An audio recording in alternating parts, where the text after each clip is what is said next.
Good morning, good morning, good morning. Happy Saturday morning to you all. Happy Saturday morning, the last Saturday in September. Good morning to you, D True. Good morning, brother.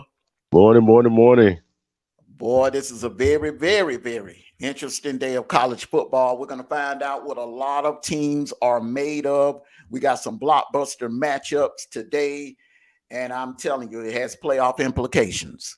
The road Mm. to LA continues today. We have Clemson. We're going to find out now. I've been saying this for the last couple of weeks. We're going to find out what Clemson is made of on the 24th of September. Today, they go into Greensboro to face the Wake Forest Demon Deacons. Then, the showdown in Knoxville. Hey, they're building this up as the biggest game to be played in Knoxville since 2015. And when Baker Mayfield Hmm. and the Oklahoma Sooners came to town, you remember that one. You went into Mm. double overtime. It was a classic. They are expected, they are rivals. Florida has had Tennessee's number over, over the Mm. last 20 years. Florida's had Tennessee's number, but this is a must win for Tennessee because if you look at what they have coming up, they have Mm. LSU coming up. They have Bama coming up. They have Georgia coming up in that order. And then after Georgia, a week, I think they have a bye week. Then they have Kentucky. This is a must win. Hmm. They cannot afford to lose this one. Then you have the showdown in Dallas. You have the Aggies versus the Razorbacks. Another situation here. The Aggies have owned Arkansas, but Arkansas is looking like pretty much a lot, the third best team in the SEC. Some would argue maybe the second best team in the SEC. And this right here is a great test for Arkansas because they have Bama coming in a couple of weeks. And then the main event, Wisconsin, Ohio State. Uh, Listen, uh, Ohio. If I'm an Ohio State fan, I'm a little nervous about this one because they struggled with Notre Dame, and Notre Dame has looked terrible this year. They barely won last week. If the kid would have jumped a little higher, uh, Notre Dame would have lost that game Yeah. last Saturday. So listen, Notre Dame is not as good as we thought, and is that a referendum on Ohio State? Is Ohio State not as good as we thought? Okay, because they struggled with pretty much, in my opinion, one of the weakest Notre Dame teams I've seen in the last 20 years. I want to welcome in Asatar B, aka Ass. Salute to you. Alpha Buckeye '06. Salute to you, brother. Good morning to you. Rider Day Prophet B1. Salute to you. Salute to you. We have some Buckeye fans. Alpha Buckeye is a Buckeye fan. Ass is a USC fan. Ryder, don't really know what fan you are. If you don't mind typing in your college football team that you're a fan of. So we're going to cover all of this. I want to go over some scores from Thursday's matchup and Friday's matchup. Thursday, West Virginia destroyed Virginia Tech 33-10 in Blacksburg. So West Virginia is looking great and may be able to make a run for that Big 12. Coastal Carolina, listen, watch out for them. Watch out Mm. for them. If they can run the table, they are going to be in the discussion for the playoffs. 41-24. They're winning in dominating fashion. Chattanooga, Illinois blank Chattanooga 31-0. Last night, Syracuse is 4-0. Look out for the Orangemen. They are 4-0. They took it to Virginia last night in the Carrier Dome, 22-20. Air Force defeated Nevada 48-20. UTEP upset Boise State. UTEP, University of Texas, El Paso, upset Boise State 27-10. So, hey, man, Syracuse, the Orangeman, man, 4-0 in the ACC. Here we go. And that, listen, Clemson has had problems with Syracuse in the last couple of years. Your thoughts on it? It's gonna be very interesting. And of course, is Syracuse for real? You know what I'm saying? That is the big question. Hey, At, brother. at the first 4 games, let's see who they played the first 4 games. Louisville, UConn, Purdue, and Virginia. Yeah, they got Wagner coming up next week. Hmm. And They were and going. and listen, and those are not no weak teams. Purdue is Mm, not a weak team. Louisville. I mean, we saw what Louisville could do last week. mm-hmm. Louisville is a strong team. Now I'm not saying they're in the upper echelon in the ACC, but they will spoil your season. You know, Yeah, Cunningham is no joke. but after that, after Wagner, 2 weeks from there, they got NC State at home, got Hmm. Clemson at, Where at do they have Clemson, Clemson at? Okay, they have to go Death into Valley. Death Valley. Okay, all right. Then they got Notre Dame at home. Now Syracuse has a chance to make a run here Yeah. because they have NC State at home, they have Clemson in Death Valley, and they have Mm-hmm. Notre Dame at home. Now, listen, that schedule is strong enough.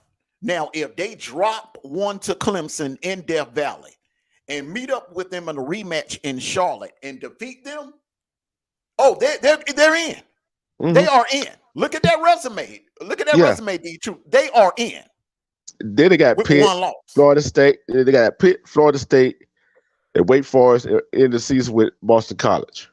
It, With that defense that Syracuse has, I really think the only team that I see them having a issue with is Clemson, because Clemson has a defense that can match them. So it is going to come down to offense. And mm-hmm. if I had to choose who has the edge in offense between Syracuse and Clemson, I would have to roll with Syracuse. But that offensive line of theirs is no joke. That defense can play like Salute to they've you, been. Esco. That defense can play like Syracuse defense can play like they've been playing. Mm-hmm. You know, what's his name? DJ or whatever his name is up there at Clemson. He and all that. You see what I'm saying? Mm-hmm. That so I still get the edge to Syracuse because of defense.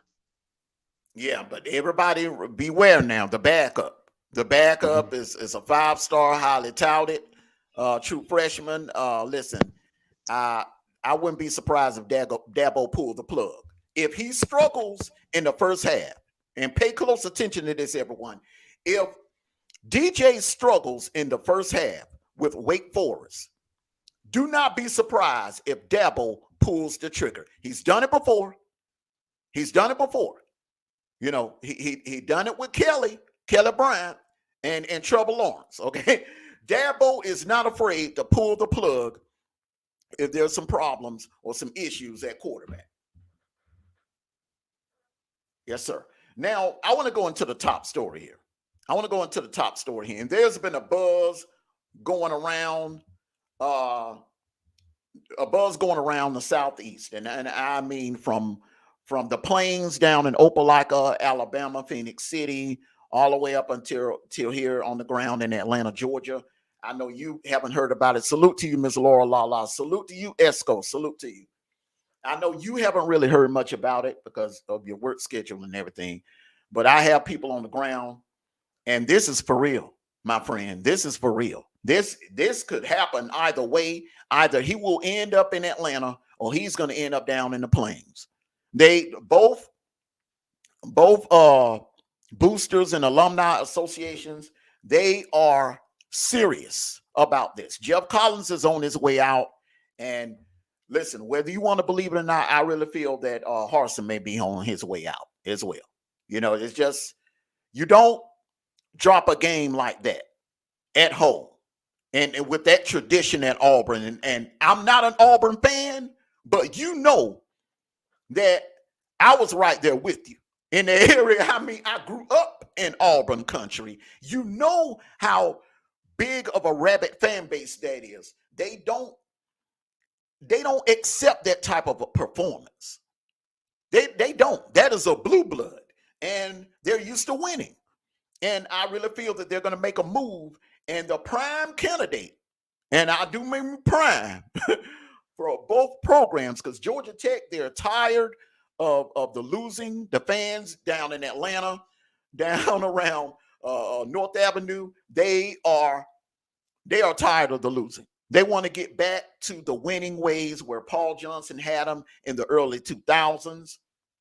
They want to get back to the winning ways where Joe Leary had them at, with Joe Hamilton when they were winning 9, 10, 11 games.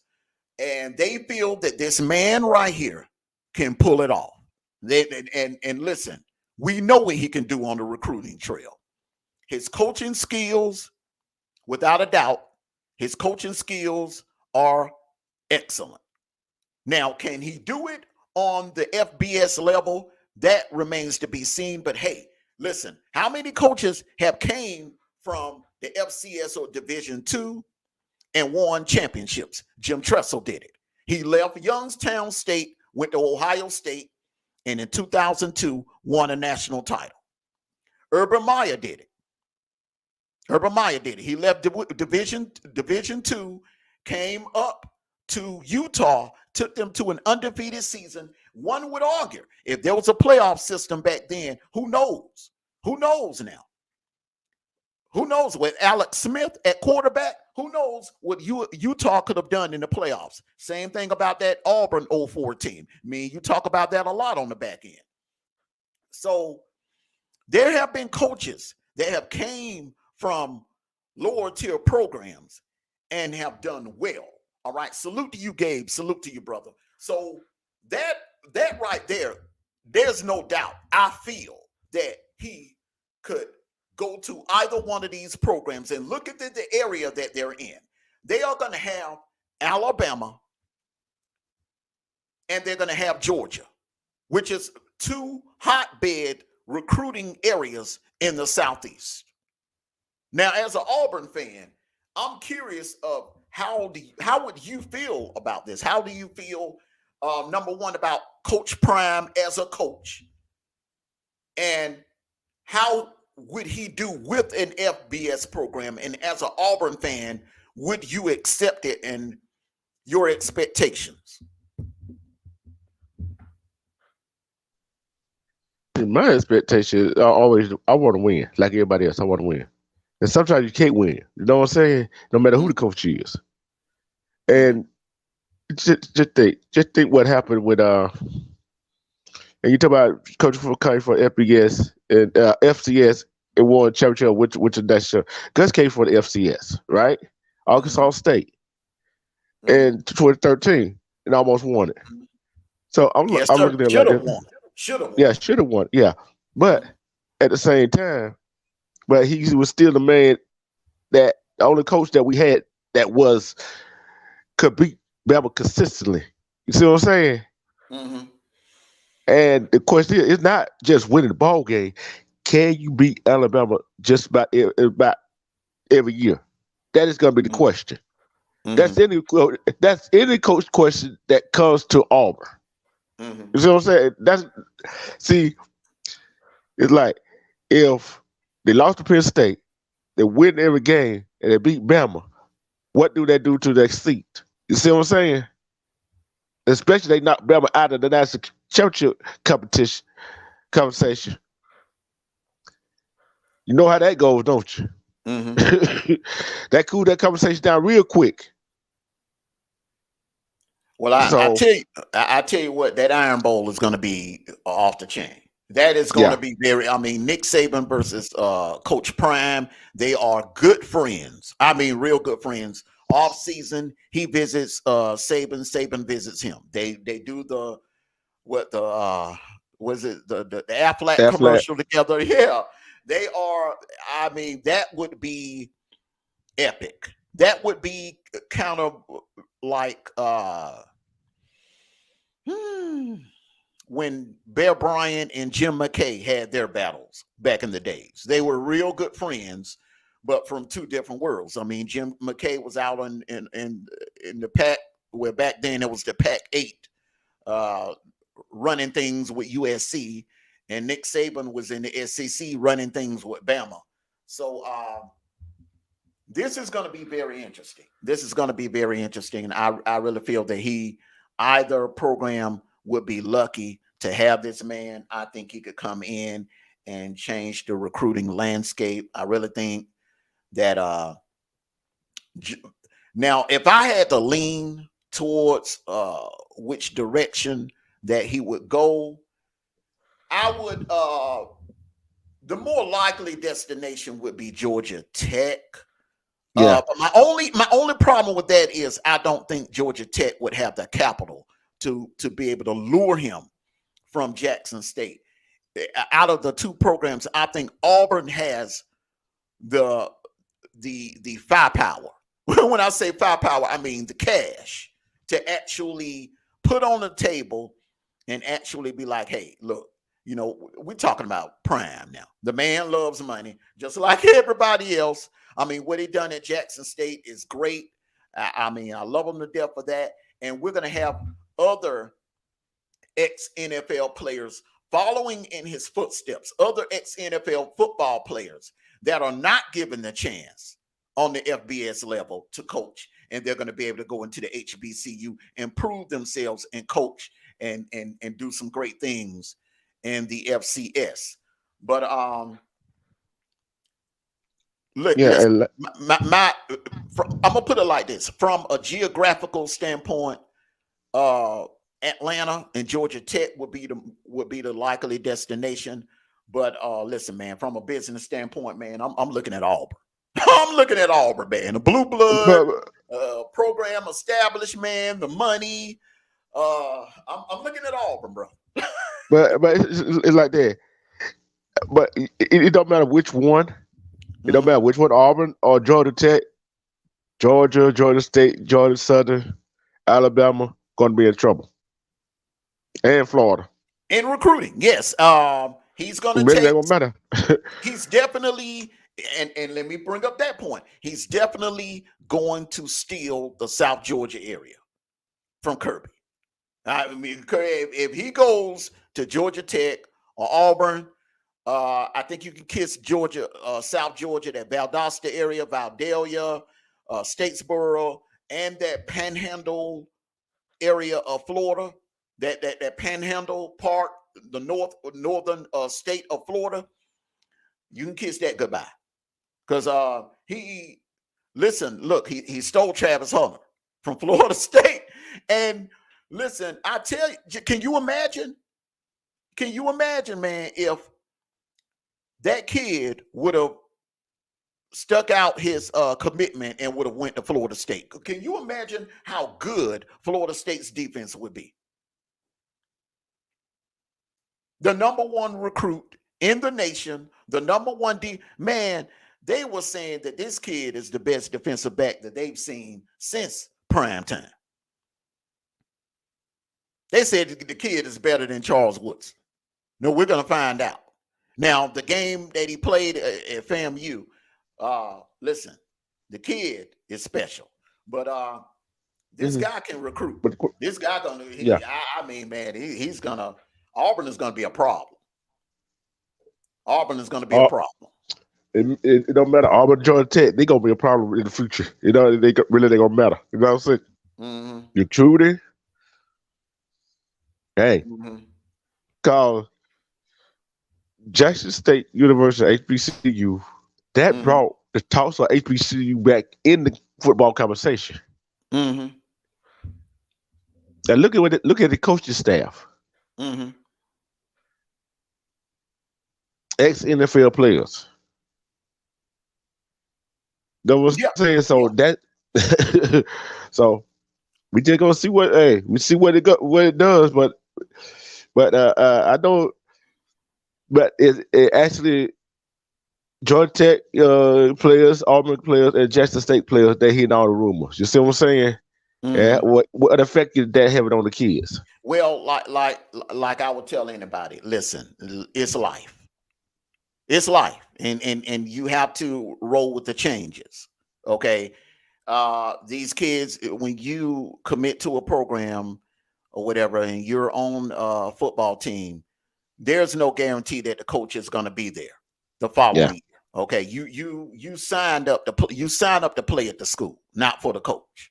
Okay, and that's just like a job. You may have a supervisor that you love that lets you get away with a few things And if you're running a couple of minutes late, he or she doesn't mind. They're not tripping.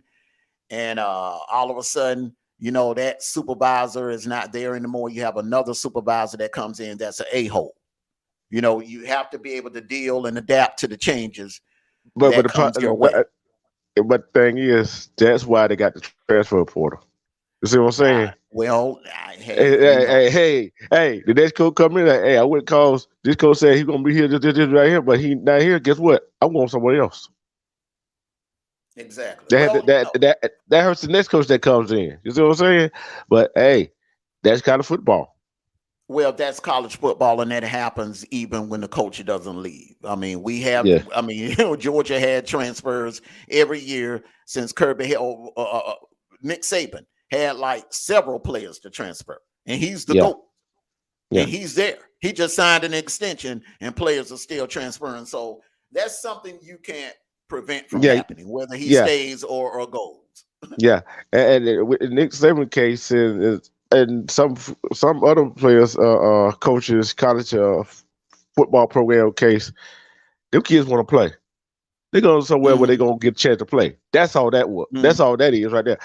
Hey, if I was a kid and I'm not getting a chance to play, and if I could transfer to another school and I get a chance to play, I'm gone.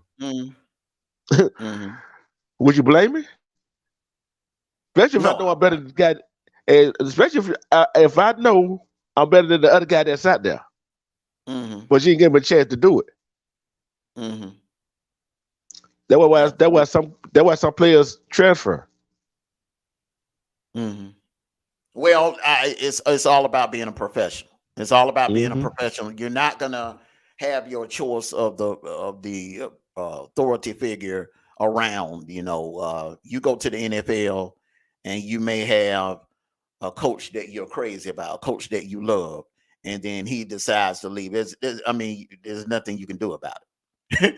There's nothing you can do about it. Well, coaching change happens. Change happens. There's nothing you can do about it. It's just, you're a Lakers fan.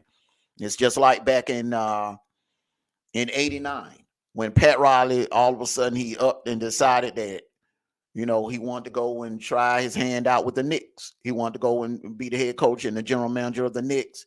He left and went to the Knicks, and Magic Johnson, he couldn't just say, "Well, I quit.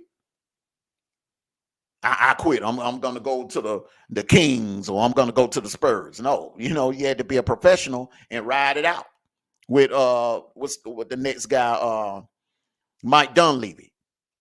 So it's just how it is. That's the nature of the beast. So I think they'll be all right. I think Jackson State is going to be all right. Look at the staff. I mean, anyone could step up. Warren Sapp would be the more likely candidate to step in and become the new head coach of Jackson State. Hey, look, listen, I don't see any of them kids leaving. I don't see any of them kids leaving now. But I think it will be great. Either program will be lucky to have this man as their head coach. So we're gonna go for a quick commercial break, and then we're gonna come back with go into our today's matchups. Wayfield Foods, offering the freshest fruits and vegetables and a wide variety of fresh cut meats.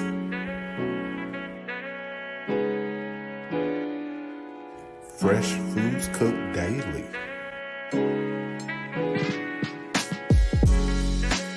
Wayfield Foods, great quality at an affordable price.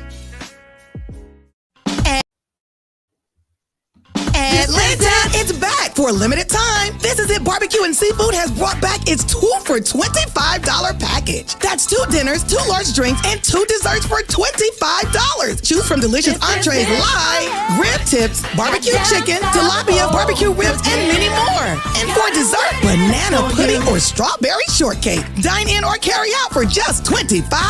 Atlanta, franchises now available. It's the Rib Tip. Goddamn, this is it. Real Real food for real people. This is it. Barbecue and Seafood announces our leaner, meatier, delicious new St. Louis style ribs. They're marinated, seasoned, and smoked to delicious perfection. Get your half slab today. Delicious sides, macaroni and cheese, collard greens, sweet potato souffle, and a homemade dessert. Strawberry shortcake, banana pudding, and peach cobbler with that extra crust. Order online at thisisitbbq.com. St. Louis style ribs.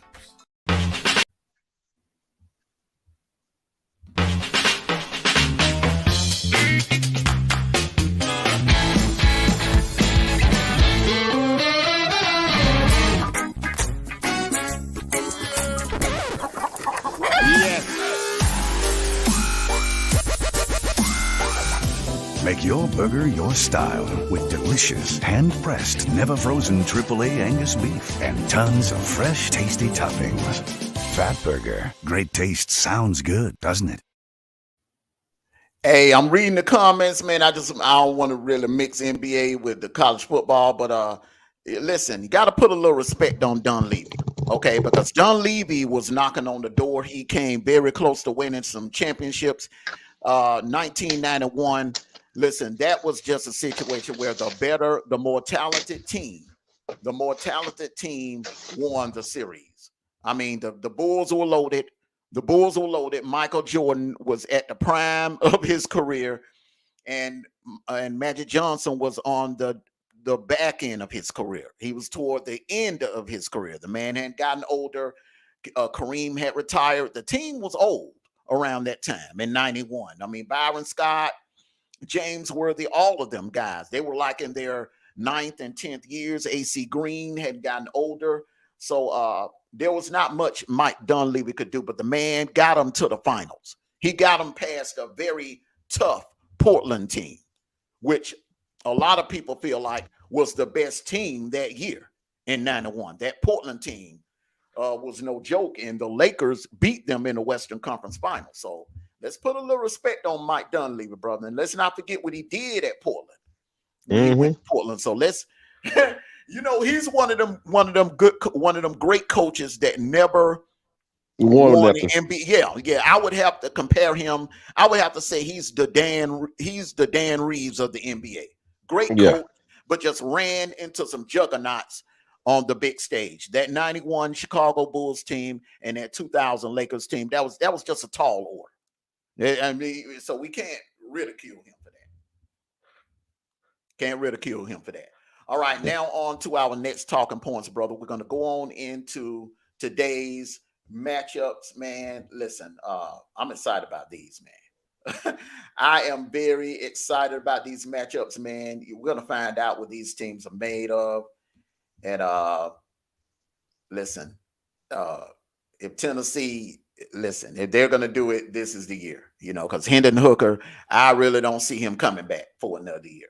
I mean, this kid is something special. I think he's NFL ready. He has the size, the arm strength. He has the release, the accuracy. I mean, the kid is amazing. I really see him entering into the draft next year. Florida, not really much to say.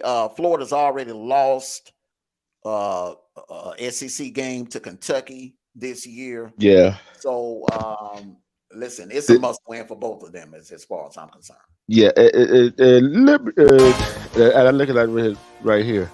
If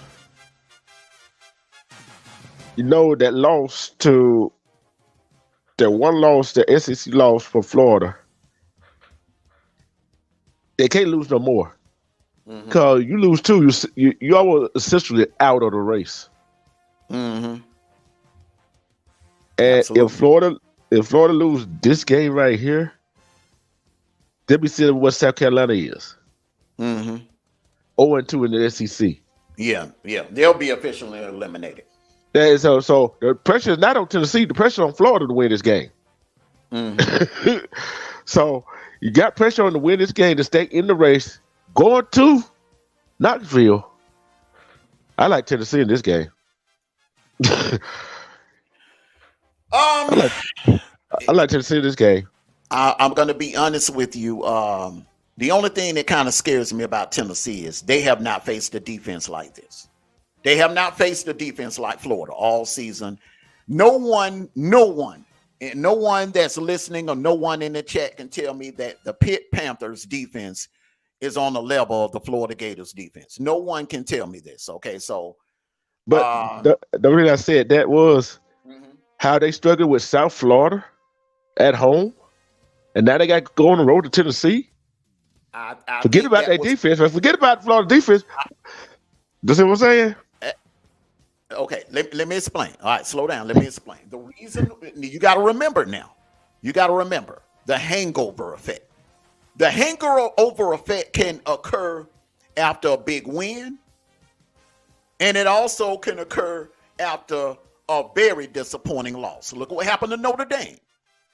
It can happen after a very, very big win. Let's remember 1993. All right, the game of the century of the 90s, Notre Dame, Florida State, and Charlie Ward. Notre Dame defeats Florida State. The following week, they get upset by Boston College by a field goal. All right? Yeah. That can happen. Yeah. That can absolutely happen. Now, I think Florida was coming off a hangover of what happened to Kentucky, what happened against Kentucky, and they were just kind of caught sleeping a little bit. But this Florida team is going to look totally different today. They are going to be totally different today, and the pressure, honestly, is not really on Florida because they're the road team. They are the underdog. They're not expected to win.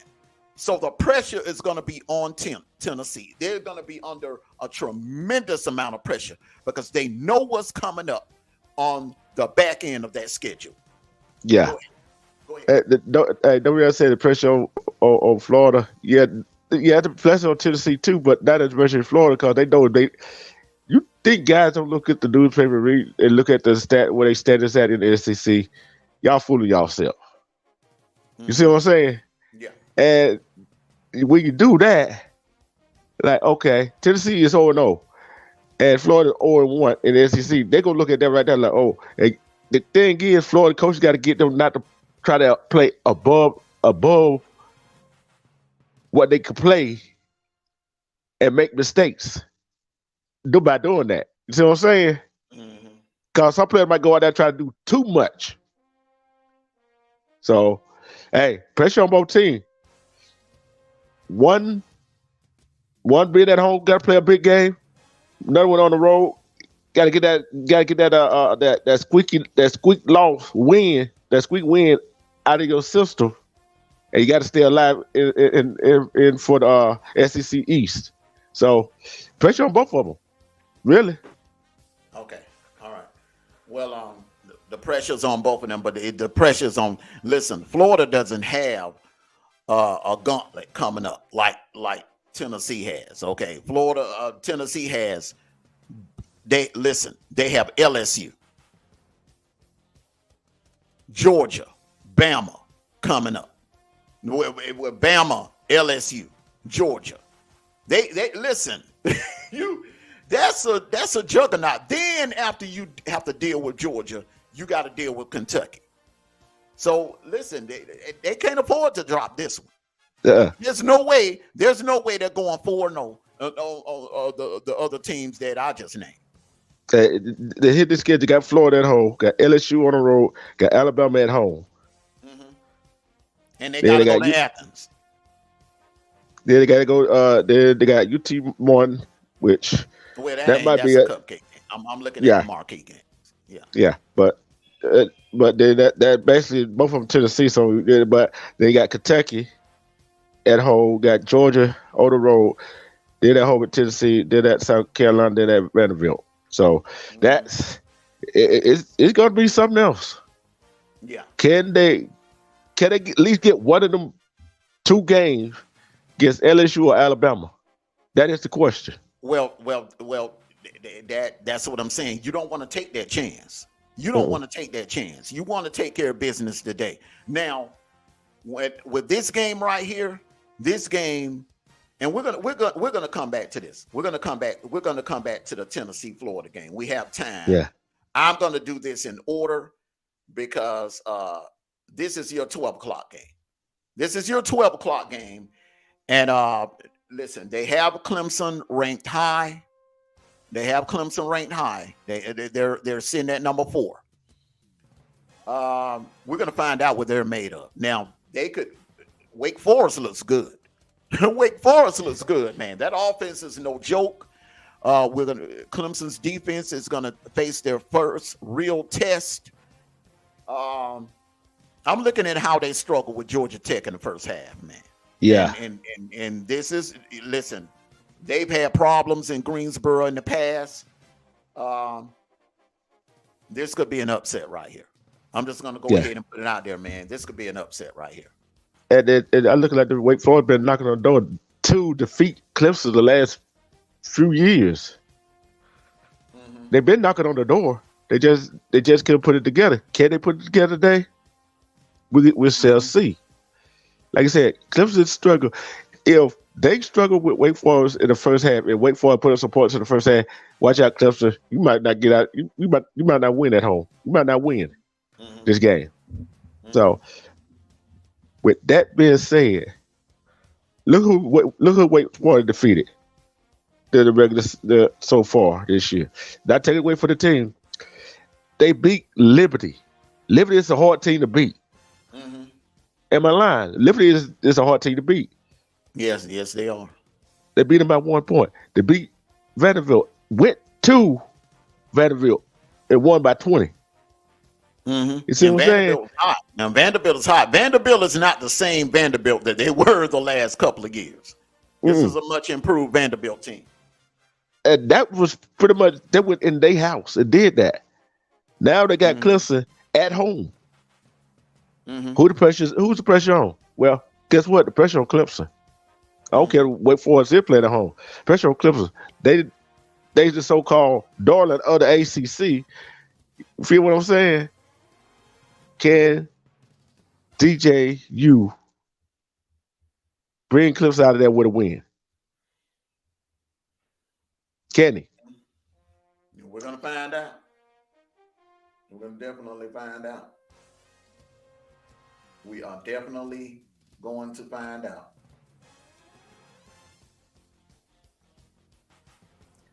And 7.5. I'm going to tell you like this. They're going to have to win the third down battles.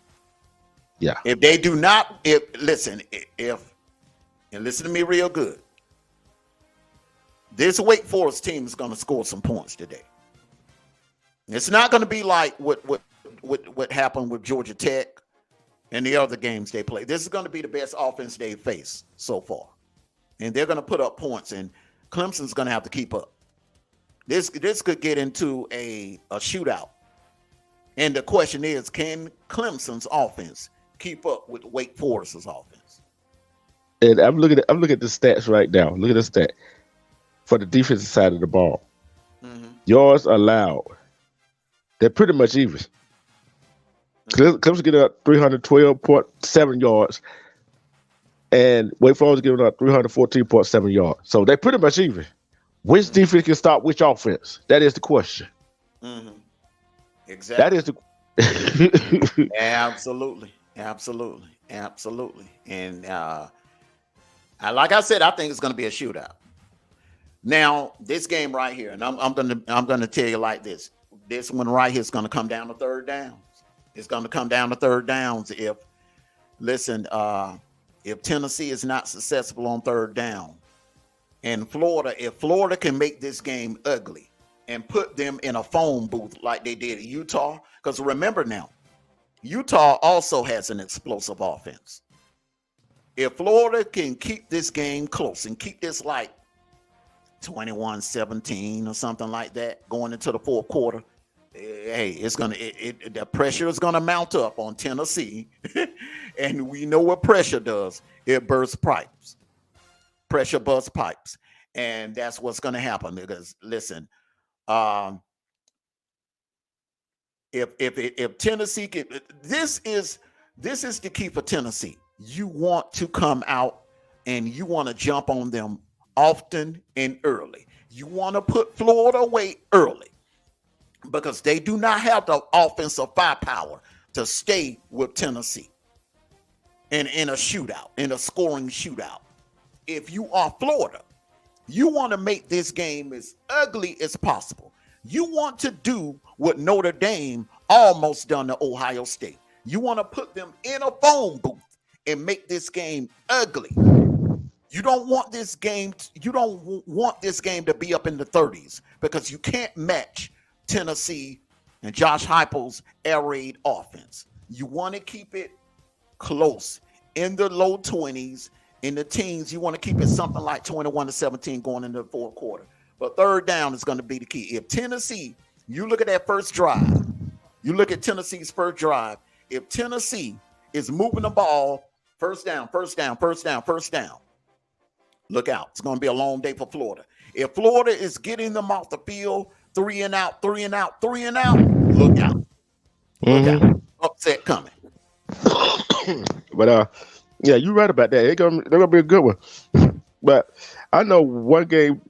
I tell you that Tennessee Florida game. This is no bigger game that from both of them two standpoint, except the Florida Georgia and the Tennessee Georgia game, which gonna be huge for whoever team wins this ball game.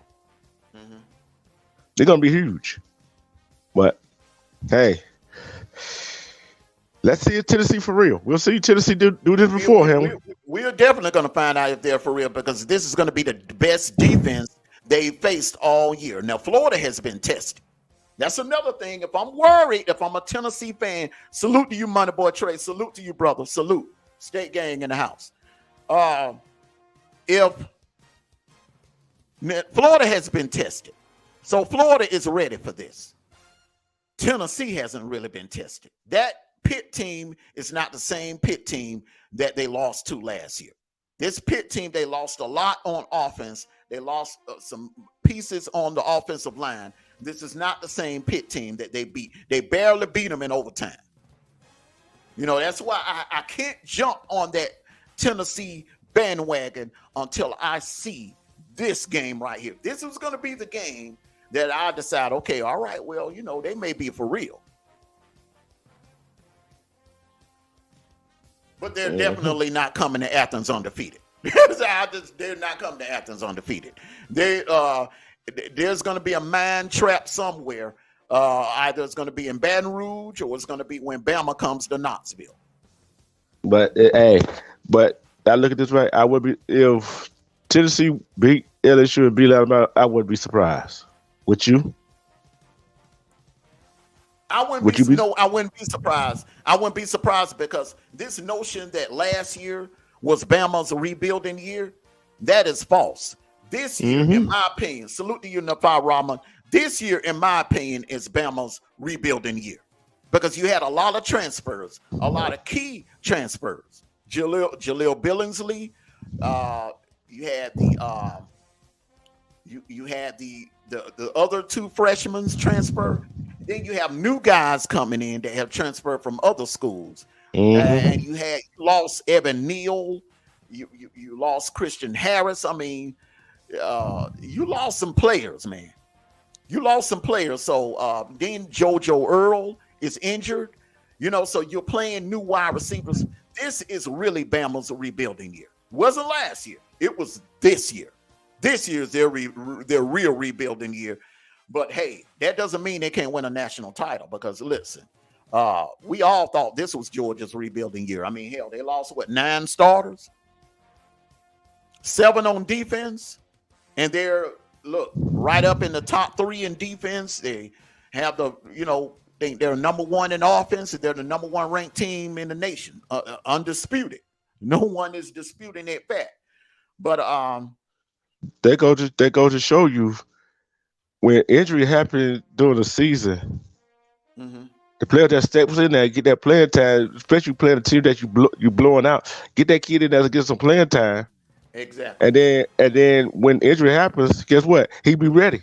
Yeah, and that's why I think Nick Saban kind of like he does his team a disservice. Now, style points, you can't listen. Style points is fine, but you got to give James. You got to give those backups some playing time. You got to give them some playing experience. If you're leaving your starters in there, if you're leaving your starters in there for like four quarters, and you have them in there playing hard, going hard like it's the dang freaking fourth, like it's the first quarter, then they're at risk of being injured. And then the players that are behind them are not getting any playing experience. And then if you're in a situation where you're in the SEC championship game and one of your players go down, put you on mute real quick, and one of your players go down with an injury, all right, that kid that's coming in and he's just being shoved into real-time action under the bright lights. He's not going to be ready. And that's what happened in Lucas Oil. That's what happened to Lucas Oil. Those kids were not ready to get on the field because Saban has a habit of leaving his starters in there trying to get style points, trying to run up 60 and 70 points on a team like Kent State or a team like Louisiana Monroe. Take them out. I put it like this. Once they score 35 points, you know damn well Louisiana Monroe is not coming back to win that game. The game is over with.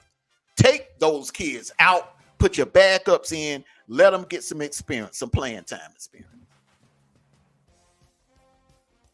All right, let's go on to the next one here.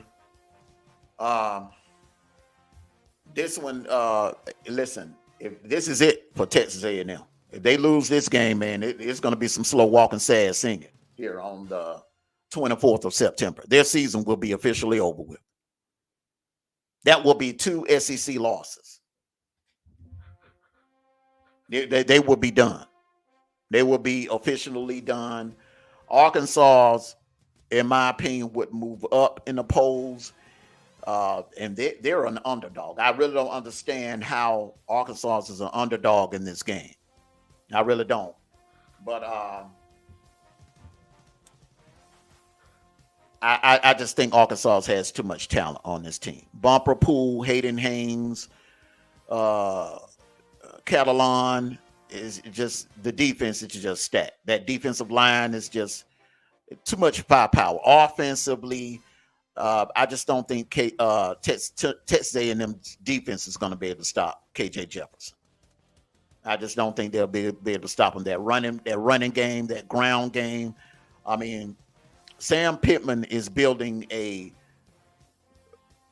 Arkansas is kind of like what he had built at Georgia, in my opinion. I think this is the end of the road for A&M. I think they officially get eliminated tonight. What is your thoughts?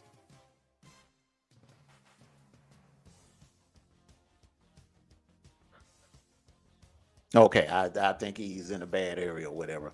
But I'm gonna roll everyone. I'm gonna roll with Arkansas in this one. I just don't think that A&M has the talent, but it's something going on in that locker room. I don't know what it is. That number one recruiting class, you can't automatically assume that they're going to be able to come in and just magically make you a national championship contender. This one right here, like I said, my only worry is Ohio State struggled at home with a very weak Notre Dame team. We all thought Notre Dame was a better team we all thought Notre Dame was going to be a strong team this year. They're not. They're lucky to have a win this year. They could easily be 0-3 right now.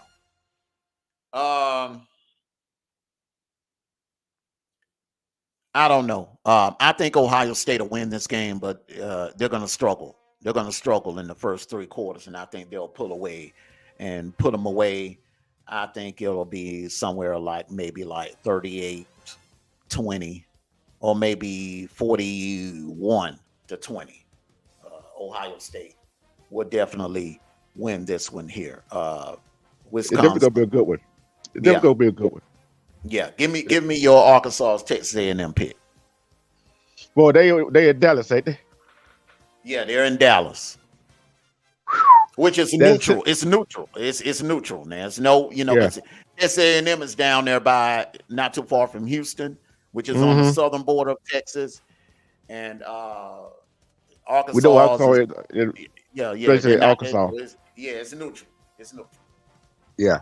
So they kind of halfway, ain't it? Yeah. But Yeah. yeah. But Texas A&M, he did all that big hoopla about Nick Saban, right? And he got to know one recruiter class, and Mhm. he still got some of the same guys he had from last year. But guess what? He's not producing right now. And Mhm. Arkansas, we see them coming. Mhm. I think I want to go with Texas A&M, Let me go but I back gotta to go lean with. the do. I got Go lean with. ahead. I got lean with Arkansas. I got lean with Arkansas with this one. Okay. All right. Okay. All right. Now, Ohio State, Wisconsin. Now, I'm going with Ohio State, but I don't think it'll be a blowout. I think it'll. I think Ohio State will give up some, and Wisconsin will give up some, but I think Ohio State will pull away at the end. Uh, they're not dropping 60 and 70 on Wisconsin, that's for sure. I think it's gonna go 4 quarters, and I think Ohio State. I do see Ohio State winning by multiple scores. Yeah, Ohio State Like by 10. 10. I'll say 14. It could be 10, 14. 10 or Yeah. 14. Two Yeah. late scores by Ohio State. CJ Stroud, in my opinion, right now, I'm looking at his numbers. He's running away with the Heisman, and I feel like he Yeah. got Right. robbed last year. Yeah. I still say Because he got you see robbed what last year. At the Heisman. Bryce Young doing this year.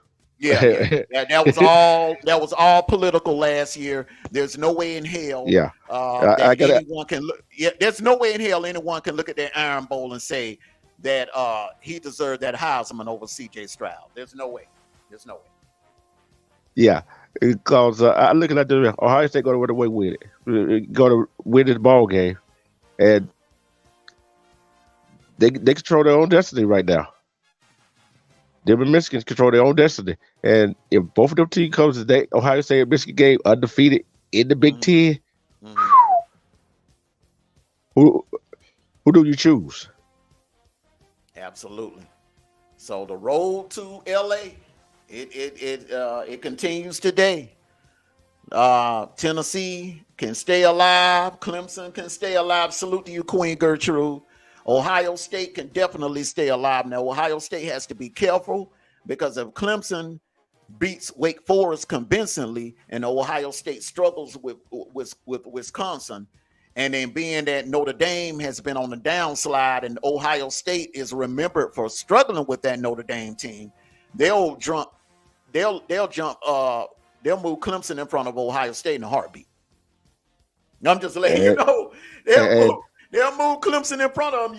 You'll look up tomorrow and you'll see Clemson at number 3 and Ohio State at number 4. But and then that show will open the door. USC continues to win.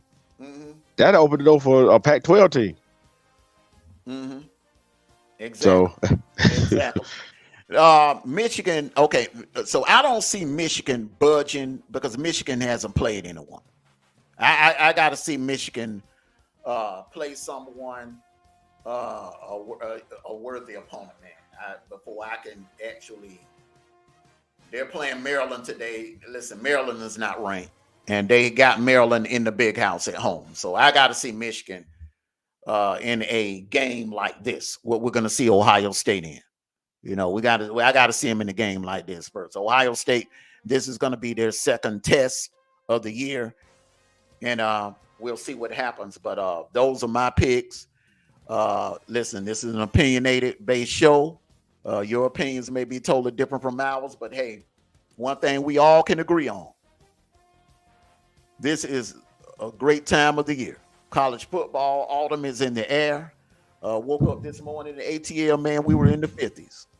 We were in the 50s. Fall is officially here, and it's football season. It is football season, and the road to LA is here. Hey, another game I'm very interested in. James Madison, how they been playing at App State. That's gonna be a good one too. Yeah, App State should put them away. Yeah, it's gonna be a good, but I'm talking about marquee games. You know what I'm saying? But that's gonna be interesting. James Madison has been a juggernaut in the FCS. Appalachian State is on a high right now, but they got to be careful. They better be careful. That could be a trap game.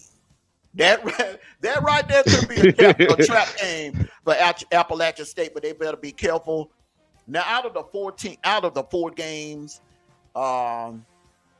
of the 4 games that we've spoken about, and if I'm a Tennessee fan, I'm the most nervous because you haven't seen a defense like what you're going to see this afternoon from the Florida Gators defense, and you haven't seen a quarterback like Richardson. Anthony Richardson, AR-15. You have not seen a quarterback all year like Richardson. So we're gonna find out if they're gonna live up to the hype. I mean, you know, those guys over there, SEC Nation, they're big on Tennessee. The young lady over there on Out of Pocket, you know, because Alyssa, she keeps it real. She was like, look, Georgia's walking through the East unscathed, and Drea was like, wait a minute now, you don't. And then she said, well, you don't see a team being a threat. And Alyssa was like, Kentucky, because Georgia has to go there late November. It could be cold, it could be snowing. You never know what's going on in Lexington, Kentucky that time of year. And Drea was like, well, what about Tennessee? And Alyssa was like, that remains to be seen. I got to see them against Florida, and that's what everybody is waiting for. Everybody's waiting on. They want to see, because that Pitt team that they struggled with, that it took to double overtime to beat, is not the same Pitt team that won the ACC last year. Yeah, nowhere near it. And I'm looking at this right here, and who sit at the top outside the top 4? That number ranked number 6, Oklahoma. Whoa, and they play at Kansas State today. That can open the door right there too. You see what I'm saying? It's a lot of open doors that could be open today. Yes, we can, and like I said, listen, Wake Forest can definitely. Wake Forest can definitely make a push in the ACC, a serious push in the ACC. I think Syracuse can make a serious push. That ACC is going to be very, very competitive. And then you have Florida State's in there undefeated. And Miami has not lost an ACC game. They lost to Texas A&M in College Station. So if they run the table the rest of the way, I do believe the committee will give them the benefit of the doubt and the nod in the playoff. Playoff spot. So it's going to be interesting.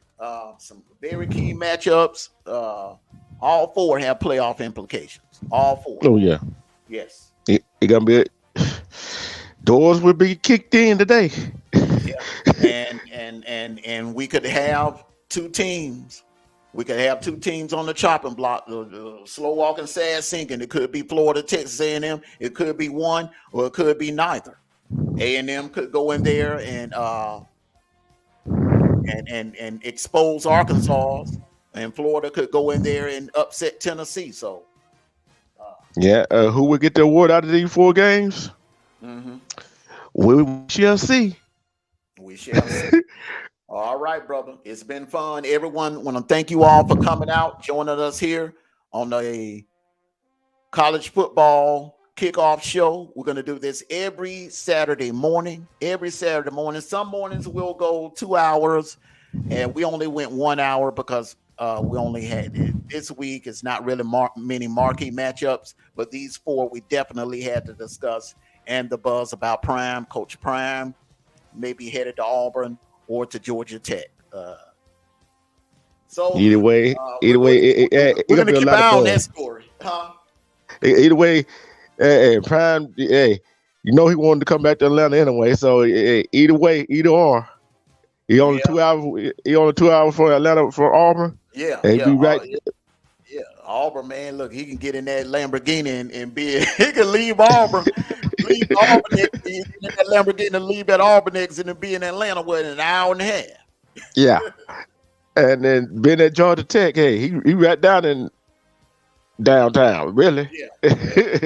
Now, someone was asking me what would be a bit. I don't see him going to Florida State. Okay, you Florida State fans, listen. Well, I know you're hoping, and I know you're wishing. You guys had your chance.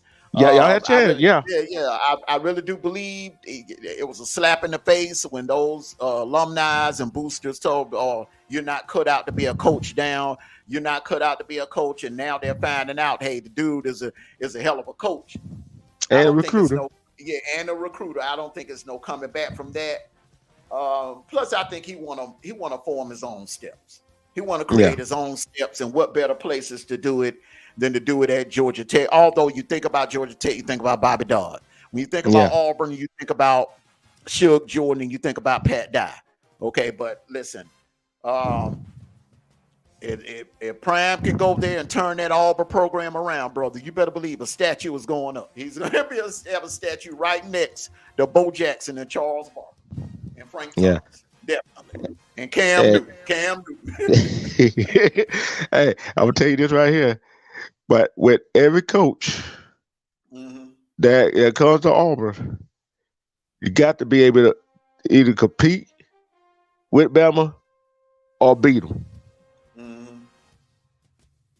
That is the thing when you come to Auburn. Georgia Tech, I don't know when the last time they beat Georgia, so it was 2016. 6 years ago. 6 years ago. You got at least try to.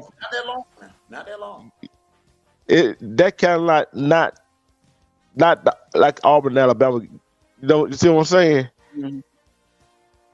We've seen coach get fired for losing a rivalry game, haven't we? Yeah. Like that. Yeah, but but my thing is, we're talking about Nick Saban.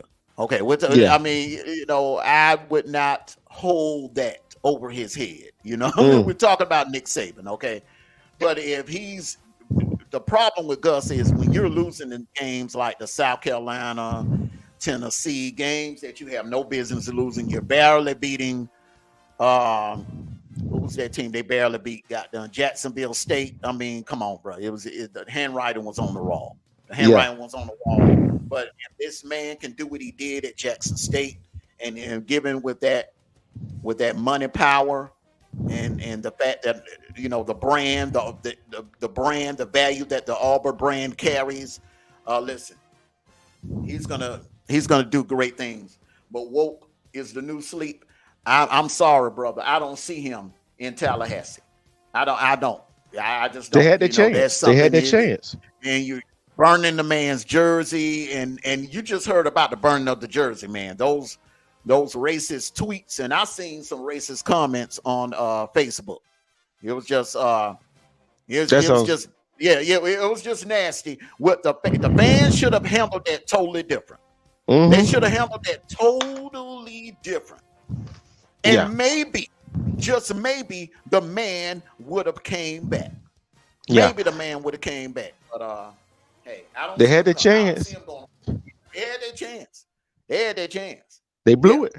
They would have been winning ACC titles and going to playoffs by now, in my opinion. I said it. I said it back then. I said it. Mike Teasy said it. You said it. Jason said it. We all said it. All right. I'm gonna take a quick commercial break, and then we're gonna get our final thoughts. Come back with our final thoughts, brother. Wayfield Foods, offering the freshest fruits and vegetables and a wide variety of fresh cut meats.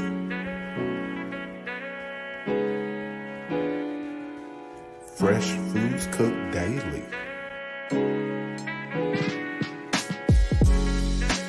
Wayfield Foods.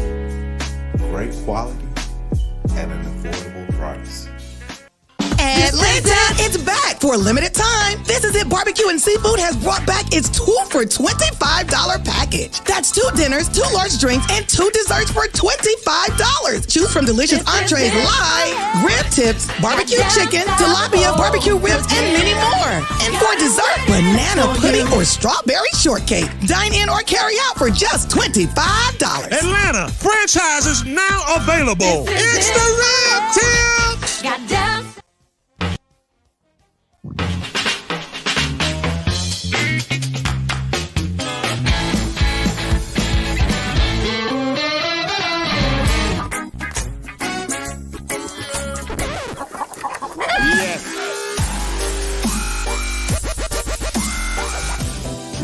Fatburger your style with delicious, hand-pressed, never-frozen AAA Angus beef and tons of fresh, tasty toppings.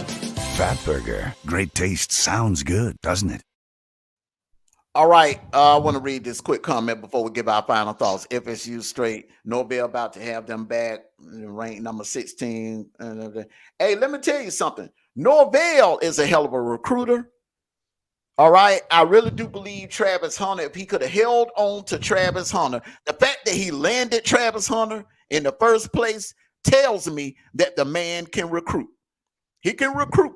Now, if I'm Florida State, I'm holding on to Norvell. The only thing I feel that Norvell does is when he is in a situation like in the LSU game, he gets a little too cute.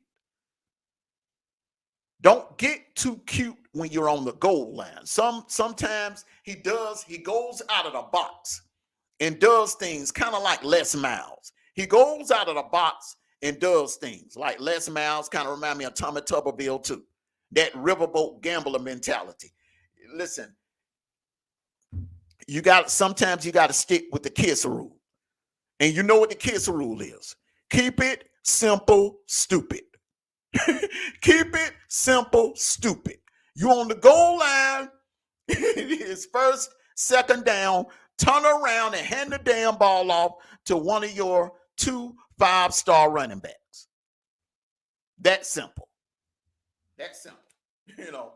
But I think Florida State's going to be all right, man. I think Norvell is the guy. It took Bobby Bowden a couple of years to get that program off the ground. We remember that, D. It took Bobby Bowden a minute to get Florida State to becoming a powerhouse that they were. So give that man a chance, because all of that changing coaches, changing head coaches like you're changing draws is not going to help your program. You're doing your program a disservice, in my opinion.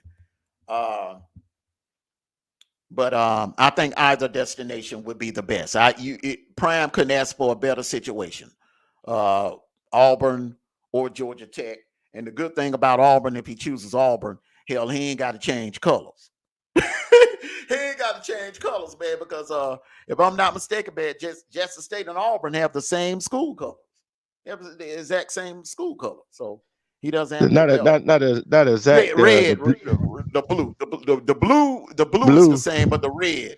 Okay. All yeah, right.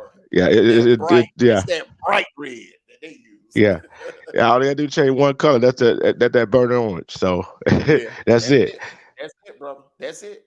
All right, everybody. Thank you all for joining us. We're gonna get ready to get on up out of here. Enjoy your college football Saturday. Be safe. Love you all. Take care of yourselves and each other. We'll be back for the post-game show around 10. Hey man. It's gonna be I don't really see many upsets. If an upset occur, it'll be in one of these 4 games here. Yeah. But I don't know who the first presentation of Sad Singing, Slow Walking Award will be given out tonight. It's going to be, listen, it's going to either come from the Dallas or it's going to come from Knoxville. It could stay alive. Or it could come from one of these other games. You never know. Well, Ohio State would not officially be out. If they lost, if they got upset by Wisconsin, they will not be out. And Clemson would still technically be alive because you got to remember both years. No, I'm sorry. The year that Dabo won his first national title, they were upset at home by an unranked Pitt team. And they went on to win the national title. So, one loss, like I said, one loss in the Power 5, one loss in the Power 5 conference is not going to eliminate you. Yeah. I said it might come from one of these 4 games, might come from another game. You never know. Yeah. When I say slow walker says, I mean you are officially eliminated. Hey, and Florida, that would be 2 losses. That would be Florida or Texas A&M. That would be Florida or Texas A&M. So it's going to be one of those 2 games, not the other 2, because Clemson would still be alive and Ohio State would definitely still be alive. Ohio State, we've seen Ohio State get in They almost got in, should have got in 2017 with 2 losses. In my opinion, they should have got in with 2 losses. But it's gonna be very interesting. It's gonna be very interesting. Yes, sir. Yes, sir. So everyone, thank you all for coming out. Enjoy your college football, and the best of luck to whoever your team is. Best of luck to whoever your team is. Join us back here later on tonight on the post-game show. Love you all. Everyone, be blessed. Peace and love.